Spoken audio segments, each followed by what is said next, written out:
ହଁ ମେଟାକାନିଟା ମୁଁ କେବେ ଜାଣିନଥିଲି। ଥରେ ମୋ ସାଙ୍ଗ ସହିତ ସମ୍ବଲପୁର ଯାଉଥିଲୁ, ସମଲେଇ ଯାଉଥିଲୁ, ଏପଟ ରାସ୍ତାରେ ଗଲାବେଳେ ଦେଖିଲୁ ମେଟାକାନି କ'ଣ ଏଇଟା ଦେଖିବା ଟିକେ ଦେଖିଥିଲୁ ବହୁତ ଗହଳି ଥିଲା। ଆମେ ଆଉ ଯାଇ ଆସିପାରିଲୁନି, ଖାଇବ ଆଇଁଷ ଖାଇ ଦେଇଥିଲୁ, ତେଣୁକରି ଆସିପାରିନଥିଲୁ। କିନ୍ତୁ ମୋର ମନରେ ଥିଲା ଯେ ଥରେ ଯାଇକି ଦର୍ଶନ କରିବା ପାଇଁ ଅଭିଳାଷ ଥିଲା। ତାପରେ ସେଇ ସାଙ୍ଗରେ କ'ଣ ଗୋଟେ ମାନସିକ ପୂରଣ ହେଲା ବୋଲିକି ଆମେ ଏଠି ମାନସିକ ଇଏ କରିବା ପାଇଁ ଆସିଥିଲୁ ସକାଳୁ। ଏଠି ଆସିକି ରାତି 4ଟାରେ ପହଞ୍ଚିଲୁ, ପୁରା ସୁନସାନ ଏରିଆ ଥିଲା। ତାପରେ ଗାଧୁଆ ପାଧୁଆ ହେଇକି ବାହାରିକି ଆସିଲୁ। କିନ୍ତୁ ମେଟାକାନି ଇଚ୍ଛା ଥିଲା ଯେ ଆମେ ଦେଖିବା ପାଇଁ, ତେଣୁକରି ତାଙ୍କ ଦୟା ହେଲାରୁ ଆଜି ଆମେ ଏଠି ଆସିକି ପହଞ୍ଚି ଆମର ଆକ୍ଚୁଆଲି ପ୍ରପର୍ ଘର ହେଉଛି ନବରଙ୍ଗପୁର ଜିଲ୍ଲା ତେନ୍ଦୁଳିଗୁଣ୍ଡି ବ୍ଲକ୍।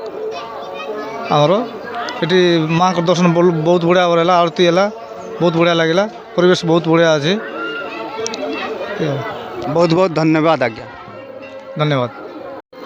माँ मेटाकानी मंदिर के झारसुगुड़ा डिस्ट्रिक्ट लखनपुर भक्त मान आसीचन। माँ मेटाकानी मंदिर परिवेश केन्ता लगुचे भक्त मानकर मुहरु सुनमा। आज्ञा नमस्कार। मेटाकानी मंदिर परिवेश माँकर पास के आसिक आपको केन्ता लगुचे टिके कहबे मतामत। आमे तो आज पहला आईछू केबे ना आसी माँ को डोरी लगी बोली आम यहाँ मेटाकानी आईछू आउ भल लगुचे भी आउ भल भी लगवा भी। प्रथम थर लगे आईछन। हाँ प्रथम थर यहाँ। बहुत बहुत धन्यवाद आज्ञा।